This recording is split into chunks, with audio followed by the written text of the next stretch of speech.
प्रचार प्रसार के लिए काम करने वाली, गौ के संरक्षण और संवर्धन में महत्वपूर्ण योगदान देने वाली, फेसबुक और ट्विटर पे जिन्हें लाखों लोग फॉलो करते हैं, ये हमारा सौभाग्य है कि आज वो हमारे शो पे मेहमान हैं। जी हाँ, मैं बात कर रहा हूँ देवी चित्रलेखा जी की, जो आज हमारे शो पे हमारे साथ हैं। देवी जी, आपका बहुत बहुत स्वागत है। धन्यवाद।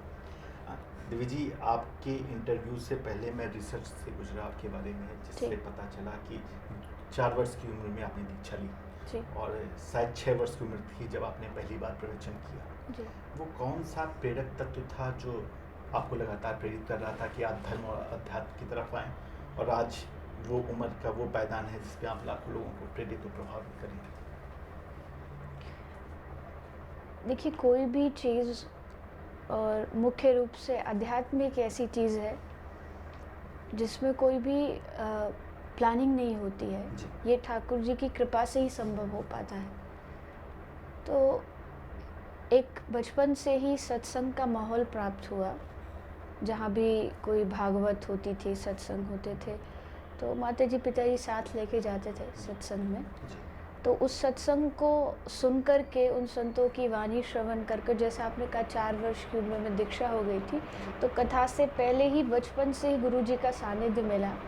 उनकी एक प्रेरणा, उनकी कृपा, यद्यपि वो भागवत नहीं करते लेकिन वो भक्ति में और नाम जप में, संकीर्तन में बहुत विश्वास रखते हैं।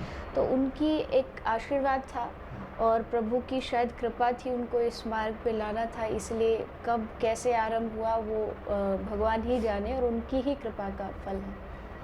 देवी जी, आप 100 से अधिक रागों पे महामंत्र का संकीर्तन कर सकती हैं, जो मैंने पढ़ा है, वो भी बिना दीक्षा के। जी। कैसे संभव हुआ? ये असाधारण प्रतिभा है। कब आपको ये पता चला और कैसे आपने इसके लिए प्रयास किया कि और निखरे? देखिए, संगीत तो मैंने प्रारंभ में कहीं भी नहीं सीखा था। सिर्फ कोई एक भैया थे, उन्होंने सिर्फ सारेगामा मुझे सिखाया था, और धीरे धीरे संकीर्तन सुनते सुनते, करते करते वो यात्रा चलती रही। हाँ, अभी कुछ समय से मैंने संगीत सीखना आरंभ किया है। बाकी प्रारंभ में कोई संगीत का ऐसा विद्या कहीं से ली नहीं, लेकिन जैसा मैंने कहा, गुरुजी को संकीर्तन में बहुत रुचि है, तो संकीर्तन का माहौल पहले ही था। वो हारमोनियम पर गाना बजाना, तो ये भी उनकी ही कृपा से, ठाकुर जी की कृपा से ही संभव हो सका। आप बहुत कम उम्र की हैं, तो स्कूल में पढ़ते वक्त देवी चित्रलेखा को उनके कलीग किस नज़र से देखते थे? क्या वो वैसे ही सम्मान देते थे जैसा आज आपको पूरा जगत दे रहा है? वैसे मुझे बहुत कम समय मिला रेगुलर स्कूल जाने का, यद्यपि मेरी स्कूलिंग जो थी वो रेगुलर ही हुई थी, लेकिन कथाओं की वजह से, कार्यक्रम की वजह से नित्य प्रति जाना नहीं हो पाता था। लेकिन जब भी जाना होता था, चाहे वो टीचर्स हो, चाहे बच्चे हो, एक उत्साह भी होता था। अरे आज वो आई है, तो पूरे स्कूल में पता रहता था कि आज वो स्कूल में आई है। और टीचर्स का तो इतना सहयोग मिला जिसका मैं शब्दों में वर्णन नहीं कर सकती। खुद के जो मेरे स्कूल के ओनर हैं, वो आज तक भी पूर्ण रूप से कथाओं में भी अपना सहयोग देते हैं, और उनसे यही प्रार्थना की गई थी कि मैं रेगुलर नहीं आ सकती, तो उन्होंने कहा कोई बात नहीं, आप घर पढ़िए, एग्ज़ाम बस दीजिए और अपनी पढ़ाई चालू रखी। तो बहुत अधिक सहयोग। कई टीचर्स तो ऐसे भी थे जिन्होंने मुझसे कहा कि हमको दीक्षा लेनी है, तो मैंने यही कहा कि नहीं, ये स्थान अलग है, मैं आपको गुरु मानती हूँ क्योंकि आप मुझे शिक्षा दे रहे हैं। तो बहुत अच्छा एक माहौल, वातावरण स्कूल में हुआ करता था, और उनका सहयोग भी भरपूर प्राप्त होता है।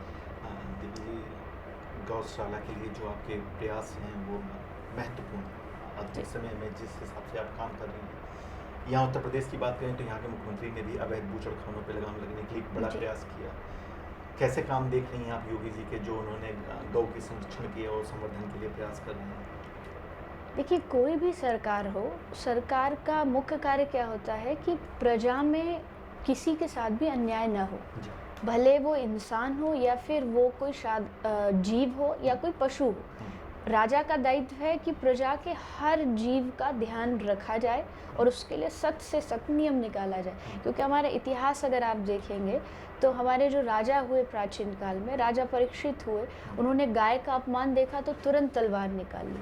इसका मतलब है कि हर एक राजा का, हर एक नेता का, हर एक सरकार का ये दायित्व बनता है कि वो गौ माता के लिए कुछ अच्छे निर्णय ले।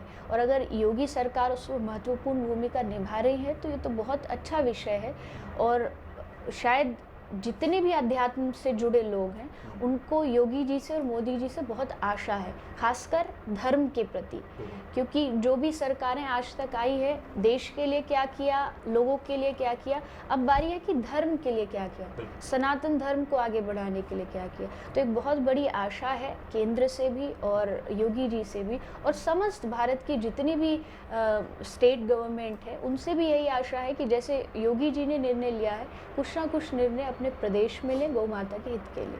देखिए, भगवान श्री कृष्ण का जो चरित्र है वो झूलता रहता है सत्य असत्य के बीच, नैतिकता नैतिकता के बीच, धर्म अधर्म के बीच। आपने उन्हें जाना है, समझा है, आत्मसात किया है।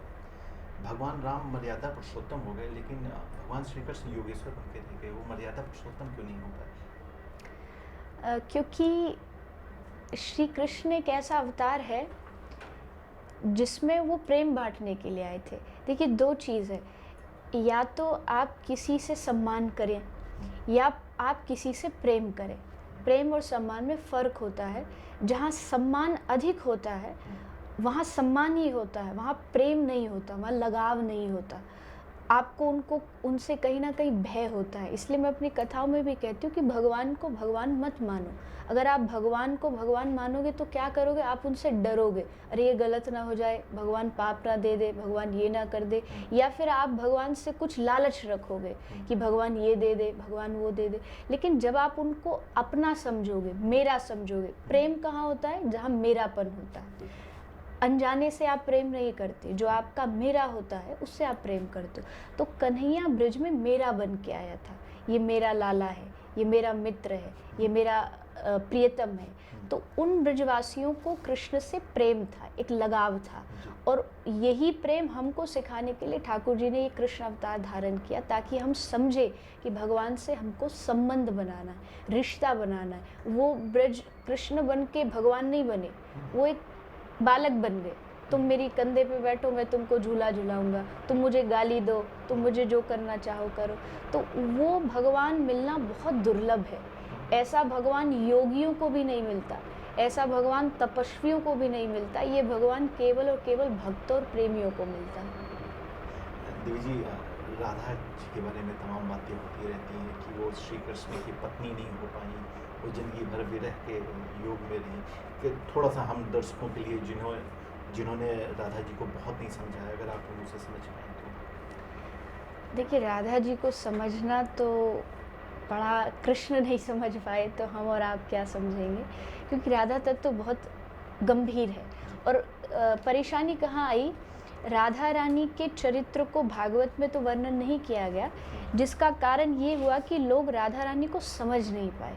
उनको लगा राधा रानी एक साधारण सी गांव की औरत थी, एक स्त्री थी जिसको कृष्ण से प्रेम हुआ, कृष्ण धोखा देके चले गए, बस इससे आगे वो कुछ नहीं जानते। जबकि सत्यता ये है कि राधा कृष्ण कोई दो शरीर नहीं है। वास्तविकता में इस पृथ्वी पर प्रेम को प्रकट करने के लिए ही भगवान ने लीला की राधा रानी के साथ, कि राधा रानी, क्योंकि राधा कृष्ण तो गोलोक में विराजमान रहते हैं, उन्होंने कहा कि आप पृथ्वी पर चलिए और लोगों को प्रेम की परिभाषा सिखाइए कि प्रेम आखिर होता क्या है। और जहाँ तक बात रही कि कृष्ण छोड़ के चले गए, तो वो तो सिर्फ दुनिया के लिए एक लीला थी। कृष्ण और राधा कभी अलग नहीं हो सकते। आप अगर और ग्रंथ पढ़ेंगे, राधा रानी के ऊपर कुछ ग्रंथ हमारे गौड़िया संप्रदाय में लिखे गए हैं। राधा रस सुधा निधि है, गोपाल चंपू है, जिसमें वर्णन है कि ठाकुर गए तो ब्रज छोड़ करके, लेकिन वो स्वरूप उनका ऐश्वर्य रूप था जो वो ब्रज छोड़ के गए। जो वास्तविक स्वरूप था ठाकुर जी का, वो ब्रज में ही रहा, राधा रानी के साथ रहा, मैया के साथ रहा। तो मेरी लोगों से यही प्रार्थना है कि राधा रानी पर कटाक्ष करने से पूर्व पहले राधा रानी को जाने कि आखिर वो कौन थी, क्या थी, वो क्या तत्व था। क्योंकि कृष्ण की ही शक्ति राधा रानी है, और शक्ति नहीं होगी तो शक्तिमान कैसे कार्य करेगा। तो उनको अलग ना समझे, एक समझे। और जहाँ तक विवाह की बात रही, तो कुछ ग्रंथों में, जैसे गर्ग संहिता है, ब्रह्म वैवर्त पुराण है, इनमें वर्णन आता है कि राधा रानी का कृष्ण से विवाह हुआ था। ब्रह्मा जी ने वो विवाह कराया था। आज भी आप वृंदावन जाएं तो वृंदावन के पास एक स्थान है भांडीर वन, कभी भी कोई दर्शन करने जा सकता है। उसी भांडीर वन पर ब्रह्मा जी प्रकट हुए थे और उन्होंने राधा कृष्ण का विवाह कराया था। तो अगर आप ग्रंथों को पढ़ेंगे तो आपको सच्चाई मालूम पड़ेगी। देवी जी, हाल में ही आप पढ़ने सूत्र में बनी हुई हैं, जी। तो नए उत्तरदायित्वों के साथ कैसे निर्वहन कर रही हैं भजन संकीर्तन का? यात्रा तो चल रही है, और जो आप जैसा आपने कहा कि बचपन से यात्रा आरंभ हुई थी, तो मेरा ठाकुर जी से यही प्रार्थना है कि ये अंतिम श्वास तक चलती रहे, गौ माता की सेवा होती रहे। बात रही गृहस्थ जीवन की, तो ठाकुर जी भी कहते हैं और शास्त्रों में भी कहा गया है, धन्यम गृहस्थाश्रमम। अगर उसको नैतिकता के साथ और पूर्ण श्रद्धा और विश्वास के साथ निभाया जाए, तो मैं बस यही प्रार्थना करूं कि हम दोनों मिलकर के खूब गौ माता की सेवा को आगे बढ़ाएं और ठाकुर जी के नाम प्रचार को आगे बढ़ाएं। देवी जी, हम लोग को फेसबुक, ट्विटर, यूट्यूब पे बहुत युवा दर्शक फॉलो करते हैं। ठीक। कुछ भी युवा दर्शकों के लिए अगर आप संदेश देना चाहें तो? मैं बस यही कहूँगी युवानों को, मैंने कभी नहीं कहा कि आप संसार छोड़ दो, आप आनंद लेना छोड़ दो, आप पार्टी में जाना छोड़ दो, आप थिएटर जाना छोड़ दो। अगर आपकी वहाँ रुचि है तो समय समय पर उसको भी निभाओ, लेकिन अध्यात्म को और भौतिकता को साथ में बैलेंस में लेकर के चलो। अगर आप थिएटर भी जाते हैं तो सप्ताह में एक दिन ऐसा भी निकालिए जब आप किसी मंदिर में जाएं। आप अगर मोबाइल का यूज़ करते हैं तो साथ में अपने पॉकेट में छोटी सी भगवत गीता भी रखिए। जब मन करे उसका एक श्लोक पढ़ लिया तो आपकी दोनों चीज़ बैलेंस में होगी। क्योंकि मुझे सिर्फ ये कह देना कि संसार की चीज़ों को छोड़ो, चित्र छोड़ो, ये छोड़ो, तो लोग उसको अच्छी तरह से अपना नहीं पाते, ये केवल प्रवचन की वस्तु रह जाती है। तो जो आप जीवन में व्यवहार में ला सकते हैं वो यही है कि अपने संसार के साथ, अपनी पढ़ाई के साथ, अपनी नौकरी के साथ, अपने परिवार के साथ साथ ठाकुर जी का नाम जोड़ें। जब आप समय प्राप्त हो गौ माता की सेवा से जुड़े, क्योंकि युवान गौ सेवा से जुड़ेगा तो गौ माता की रक्षा होगी। देवी जी, आप सिर्फ प्रभावित ही नहीं करती, प्रेरित भी करती हैं।